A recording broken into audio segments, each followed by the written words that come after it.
எல்லோரும் இன்புற்றிருப்பதை தவிர வேறொன்றுமறியேன் பராபரமே. உறவுகளால் விரும்புபவர்களால் மிகவும் காயப்படக்கூடியவர்கள் விருச்சக ராசிக்காரர்கள். எனக்கு வந்த ஒரு விருப்பம் என் வாழ்க்கையே மாற்றிட்டது சாமி. இந்த வார்த்தையை அடிக்கடி சொல்லக்கூடியவர்கள், நினைக்கக்கூடியவர்கள் விருச்சக ராசி. அதனால் விருச்சக ராசிக்காரவங்க ஆசைப்படுறதுக்கு முன்னாடி 1000 தடவை யோசிங்க. 1000 தடவை யோசிங்க. ஒரு தடவை இல்லை, 2 தடவை இல்லை. எதை ஆசைப்பட்டாலும் சரி, ஒரு 2 வீலர் வாங்குறதா இருக்கட்டும், 4 வீலர் வாங்குறதா இருக்கட்டும், கல்யாணம் பண்ணிக்கிறதா இருக்கட்டும், குழந்தை பெற்றுக்கிறதா இருக்கட்டும், எந்த விஷயத்தில் ஆசைப்பட்டீங்கன்னா அது டிப்ரெஷன், துன்பத்திற்கு காரணமாக போகும். அது வரைக்கும் நம்ம டிப்ரெஷனை பார்த்துருக்கவே மாட்டோம். அது என்னன்னே தெரியாது. எல்லாரும் சொல்லுவான் ஸ்ட்ரெஸ்ஸில் இருக்கன்னுவான். அப்போ விருச்சக ராசி என்னடா ஸ்ட்ரெஸ்ஸுங்கிறான் அப்படின்னு. என்றைக்கு நம்ம ஒரு விஷயத்தை ஆசைப்படுறோமோ அன்றைக்கே நமக்கு வந்துடும் டிப்ரெஷன். ரொம்ப டெப்த்தாக போயிடும். அதுவே துன்பத்துக்கு காரணம். தனம் தரும், கல்வி தரும், ஒரு நாளும் தளர்வு அறியா மனம் தரும், தெய்வ வடிவம் தரும், நெஞ்சில் வஞ்சம் இல்லா இனம் தரும், நல்லனவெல்லாம் தரும், அன்பர் என்பவர்க்கு கணம் தரும், பூங்குழலால் அபிராமி கடைக்கண்கள். இந்த அபிராமி பாருங்க, கடைக்கண் பார்வைப்பட்டா போதும், நமக்கு எல்லாம் கிடைக்கும். என் விருச்சக ராசி குழந்தைங்களுக்கு எல்லாம் கிடைக்கட்டும் அப்படின்னு நம்பிக்கையோடு அபிராமியை தொழுது வணங்கி, உங்கள் டிப்ரெஷன் துன்பத்திற்கு யார் காரணம் அப்படிங்கிறத பற்றி பேச போகிறோம். இந்த டிப்ரெஷன் துன்பத்திற்கு நீங்கள் எந்த அளவில் எதை மாற்றிக்கணும், இந்த டிப்ரெஷன் உங்களுக்கு வரக்கூடிய துன்பத்திற்கு எந்த ராசிக்காரர்கள் காரணம், இதுக்கு என்ன தீர்வு பரிகாரம், இதை பற்றி தான் பேச போகிறோம். ஸ்கிப் பண்ணாமல் பாருங்கள். வாழ்த்துக்கள். வாங்க உள்ளே போவோம். முதல்ல உங்கள் டிப்ரெஷன், உங்களுக்கு நிறைய டிப்ரெஷன் வருது. இந்த மாதிரி மனிதர்களை கண்டாலே எனக்கு டிப்ரெஷன் அதிகமாக வருது சார், இவங்களால தான் என் துன்பமே அப்படின்னா யாருன்னா சுயநல மனிதர்கள். பக்கத்து தெருவுக்கு வருவான், பக்கத்து வீட்டுக்கு வர வரைக்கும் நல்லா பேசுவான், நம்ம வீட்டுக்கு வந்தோன்னே எல்லாத்தையும் மாற்றி பேசுவான். நம்மக்கிட்ட மட்டும் 10 ரூபா பணத்தை ஆட்டையை போகிறதுக்கு எப்படியோ பிளான் பண்ணி வருவான். இதுதான் விருச்சக ராசியோட பெரிய மன வருத்தம், டிப்ரெஷன். 5 ரூபாயில் ஒரு விஷயத்தை முடிக்கலான்னு நினச்சிக்கிட்டு அப்படியே உட்காந்துருப்பார் விருச்சக ராசிக்காரர். இந்த விருச்சக ராசிக்காரரை பார்த்தோன்னே 50 ரூபாய்க்கு ஸ்கெட்ச் போட்டு கொடுத்துருவான். சரி, இந்த விஷயத்தில் 50 ரூபாய் இழந்துட்டோமே, அடுத்த விஷயத்தில் நம்ம கொஞ்சம் பாதுகாப்பாக இருந்துருவோம் அப்படின்னு இன்னொரு விஷயத்தில் அதே மாதிரி இருப்பார். சரி, இவன் வந்தால் தான் நம்மளே அந்த காரியத்தை தேடி போனால் குறையுமே நினச்சி போவார். அங்கே போனால் 100 ரூபாய் இழந்துருவார். அப்போ தான் கடைசியாக விருச்சக ராசிக்காரவங்க புரிஞ்சுப்பாங்க, நாம் எங்கே போனாலும் நம்மளை ஏமாத்துறதுக்கு ஒரு கூட்டம் இருக்குது, நம்மக்கிட்ட 10 ரூபா கூடுதலாக ஆட்டையை போடுறதுக்கு ஒரு கூட்டம் இருக்குதுன்னு விருச்சக ராசி தெரிஞ்சுப்பாங்க. அப்போ பணத்தை பாதுகாக்க நாம் நினைக்க வேண்டாம். அதனால் நம்ம படுற கஷ்டம்தான் அதிகம். அதுக்கு கொஞ்சம் சலுகையை பார்த்துட்டு இருந்துடலான்னு தோணும். புரியுதுங்களா? ஒரு பணத்தை நம்ம ரொம்ப கம்மி பண்ணி ஏதாவது மிச்சப்படுத்தலாம்னு நினச்சா விருச்சகத்தால் முடியாது. நம்ம குடும்பத்தில் உள்ளவங்களே விட மாட்டாங்க, நமக்கு தெரிஞ்சவங்களே விட மாட்டாங்க. ஏன் உங்கள்கிட்ட பணத்தை வச்சுட்டு என்ன பண்ண போகிறேன்னு கேட்பாங்க. ஒன்றே ஒன்று வேணால் உங்களால் முடியும், நீங்கள் நினைக்கிற செலவை வேணால் பணத்தை மிச்சப்படுத்திக்கலாம். ஆனால் உங்கள் குடும்பத்தில் உள்ளவங்க பண்ணுற செலவையெல்லாம் உங்களால் தடுக்கக்கூட முடியாது. அதில் பாதாளத்தில் போயிடும் பண செலவு மட்டும். அதனால் பணத்தை மட்டும் கணக்கு பார்த்துடாதீங்க யாருக்கிட்டையும். வேணால் உங்களுக்கு கணக்கு போட்டுங்க. 2000 ரூபாய்க்கு சட்டை வாங்குற நீங்கள் 1200 ரூபாய்க்கு வாங்கிங்க. 2000 ரூபாய்க்கு புடவை வாங்குற நீங்கள் 1000 ரூபாய்க்கு புடவை வாங்கிங்க. 5000 ரூபாய்க்கு 3000 ரூபாய்க்கு சுடிதார் வாங்கணும்னு நினைக்கிற நீங்கள் ஒரு 800 ரூபாய்க்கு வாங்கிங்க. ஆனால் அதே உங்கள் குழந்தைங்களுக்கோ உங்கள் குடும்பத்தார்களுக்கோ நீங்கள் அதை குறைச்சி செலவு பண்ணணும்னு நினச்சிப்படாதீங்க. அங்கே பிரச்சனை உங்களுக்கு வந்துடும், நிம்மதியாக இருக்க முடியாது. அதுவே டிப்ரெஷனுக்கு ஆளாயிடுவீங்க. அதனால் உங்களை நிறைய பேர் விருச்சக ராசிக்காரர்களை பொறுத்த வரைக்கும் உங்களுக்கு டக்குன்னு ஒருத்தன் ஃபோன் அடிப்பான். ஆஹா, நல்ல மனுஷன்ப்பா ஃபோன் அடிக்கிறார், நல்ல அம்மா ஃபோன் அடிக்கிறாங்கன்னு யோசிக்கக்கூடாது. ஃபோன் அடிச்சுட்டு அவசரமாக ஒரு விஷயத்தை மட்டும் கேட்டுட்டு வச்சுருவோம். திருப்பி அவங்ககிட்ட 50 நாளைக்கு போனே வராது. அன்றைக்கி அடித்தான் அந்த ஆள். ஆனால் அவன் அப்போ அவன் நம்மளை பயன்படுத்திக்கிறான். இப்போ பயன்படுத்திக்கிட்டு விட்டுருவானா? அவ்வளவுதான். இதை புரிஞ்சுக்கிறதுக்கு ரொம்ப நாள் ஆகும். சரி, இதை புரிஞ்சுக்கிட்டோமே, இது நமக்கு ஒரு டிப்ரெஷன் ஆகிடும். நம்மளை பயன்படுத்திக்கிட்டு விட்டுட்டாங்களே, இது ஒரு துன்பத்துக்கு வழிவகுக்கும். இதுதான் உலகம். பொய் சொல்கிறவன், நம்பிக்கையை உடைக்கிறவன், பொறாமைக்காரன், ஏமாத்துறவன், உங்கள் உணர்வுகளை மதிக்காதவன், துரோகம் செய்கிறவன், சுயநல மனித கூட்டம், உண்மையற்றவர்களை கண்டால் உங்களுக்கு கண்டிப்பாக பிபி ஏறும். நீங்கள் டிப்ரெஷனுக்கு வருவீங்க. துன்பத்துக்கு காரணமாகவும் இதெல்லாம். இவனையெல்லாம் சந்திக்காமல் இருக்கணும்னா நம்ம எங்கே இருக்கிறது? இந்த உலகத்தில் வாழ முடியுமா? இந்த உலகத்தில் வாழ முடியுமான்னு கேட்குறேன். இந்த ஊரில் இருக்க முடியுமா? எத்தனை வீடு மாற முடியும்? எத்தனை ஊர் மாற முடியும்? எங்கே போனாலும் துரோகம் பண்ணுறவன் இருப்பான். ஏதாவது ஒரு இடத்துல ஒரு வழியில் துரோகம் பண்ணிட்டு தான் இருப்பான். பொய்யான நண்பர்கள் இருக்க தான் செய்வாங்க. நம்பிக்கையை உடைக்கிற மாதிரி பேச தான் செய்வான். நம்பிக்கை உடைக்கிற மாதிரி நடந்துப்பாங்க. பொறாமக்காரவன் இருப்பான், ஏமாத்துறவன் இருப்பான், உணர்வுகளை மதிக்காதவன் இருப்பான், சுயநல கூட்டம்தான், பயன்படுத்திட்டு நம்மளை விட்டுருவான். உண்மை இல்லாத மனுஷங்க தான் நம்மளை சந்திக்கணும். இது இந்த உலகத்தில் இல்லை, எந்த உலகத்து 7 உலகத்துக்கு நீர் போனாலும் இதே தான் நடக்கும். இதை முதல்ல தெரிஞ்சுக்கணும். இதையெல்லாம் நினச்சி நம்ம டிப்ரெஷன் ஆகிட்டே இருக்கக்கூடாது. ஒரிஜினாலிட்டியாக நம்ம என்ன பண்ணணும் அப்படின்னா, எதிர்பார்ப்புகளை குறைச்சிக்கணும். அதான் நம்ம டிப்ரெஷனுக்கு, துன்பத்திற்கு காரணமே நம்ம எதிர்பார்க்கறது தான். நம்ம ஒரு நாள் ஒருத்தன்ட்ட உதவி கேட்குறோம், அதுதான் நம்ம பண்ணுற பெரிய தப்பு. முடிஞ்ச வரைக்கும் இன்னொருத்தன்ட்ட உதவியே கேட்காதீங்க. முடிஞ்ச வரைக்கும் உங்களை நீங்களே சரி பண்ணுறதுக்கு பாருங்கள். காசு கொடுத்து ஒருத்தனை வேலைக்கு கூப்பிடுங்க, தப்பு இல்லை. சும்மா கூட ஒருத்தனை வேலை வாங்காதீங்க.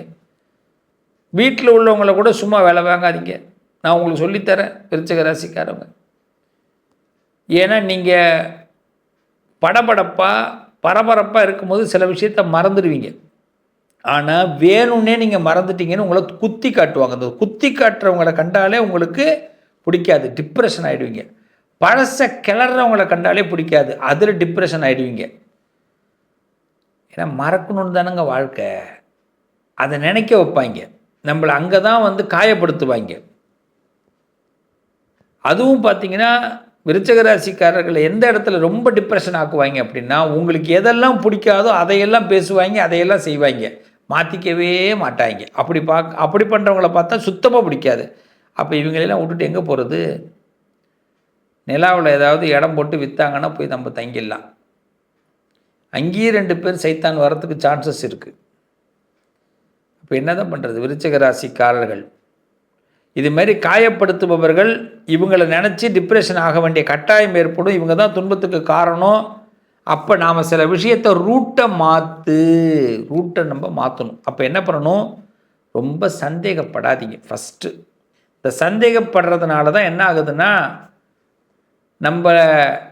நம்மளை வந்து குறைச்சிக்கிறோம்.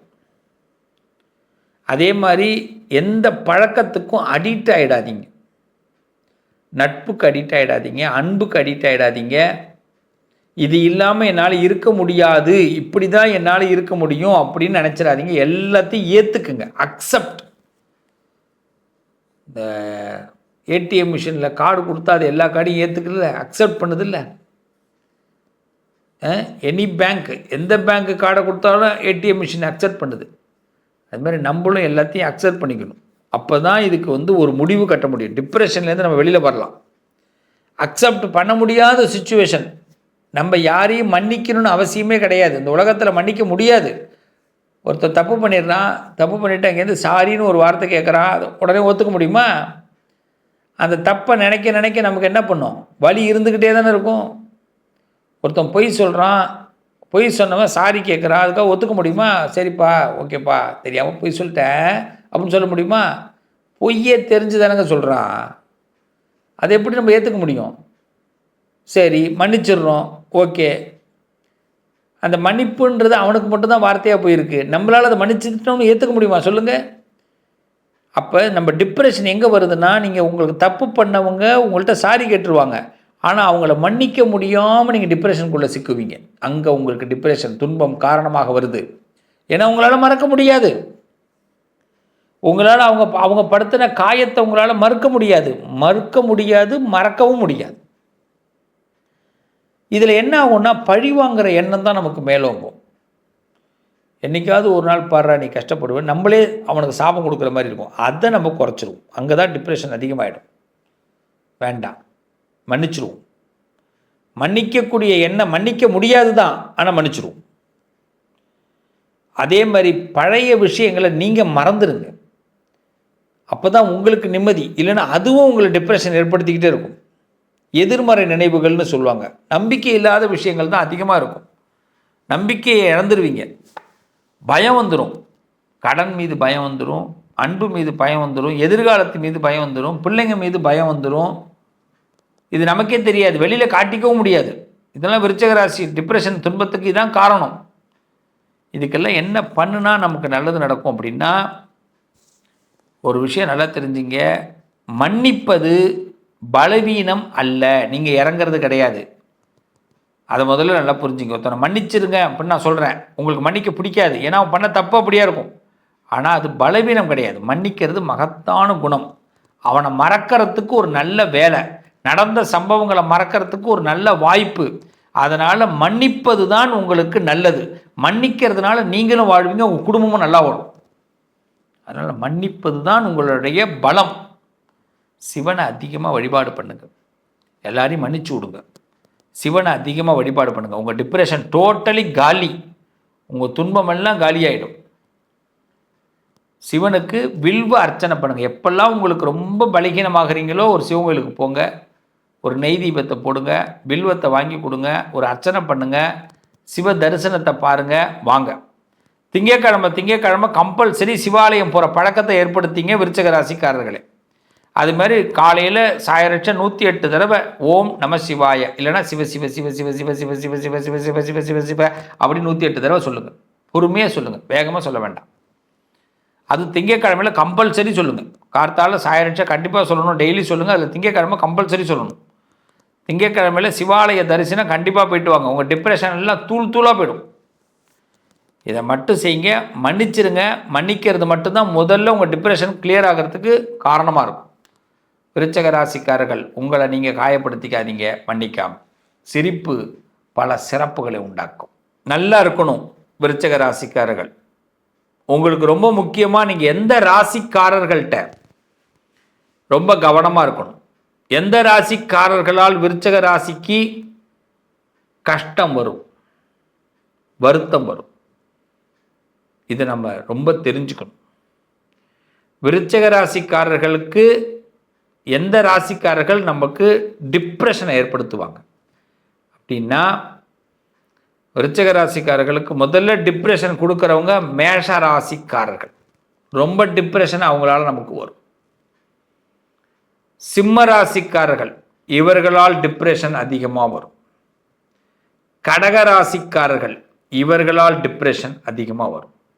மேஷம், கடகம், சிம்மம், மிதுனம், இந்த ராசிக்காரர்களால் நமக்கு டிப்ரெஷன் அதிகமாக வந்துக்கிட்டே இருக்கும். அதனால் மேஷ ராசிக்காரவங்க கடகம், சிம்மம், மிதுனம் இந்த ராசிக்காரர்களோடு நம்ம கருத்து வேறுபாடுகள் இருந்தாலும் அதை சரியாக ஹேண்டில் பண்ணுங்க. இவங்க நமக்கு அடிக்கடி தொந்தரவுகளை கொடுப்பாங்க. இந்த ராசிக்காரர்களோடு நீங்கள் நல்ல விதமாக ஹேண்டில் பண்ணுறது தான் நல்லது. இவங்களால் நமக்கு ஏதாவது ஒரு பிரச்சனை வந்துக்கிட்டு தான் இருக்கும். அதனால் இவங்களை எங்கே கலட்டி விடணும், எங்கே சேர்த்துக்கணுங்கிறத தெரிஞ்சுக்கிங்க. விருச்சிக ராசிக்காரவங்க மேஷம், மிதுனம், கடகம், சிம்மம் இந்த ராசிக்காரர்கள்ட்ட கவனமாக இருக்கு. என்ன உறவுகளே, நிச்சயமாக உங்கள் டிப்ரெஷன் துன்பத்திற்கு இந்த ராசிக்காரர்கள் காரணமாகுவாங்க. அதுலேருந்து நீங்கள் தப்பிச்சுக்கிறதுக்கு நான் முன்னாடி சொன்ன பரிகாரத்தை கண்டிப்பாக விருச்சிக ராசி செய்யுங்க. திங்கட்கிழமையில் சிவாலய தரிசனம், மன்னிப்பது தான் உங்களுக்கு மிகப்பெரிய பலம். நல்லது நடக்கும்.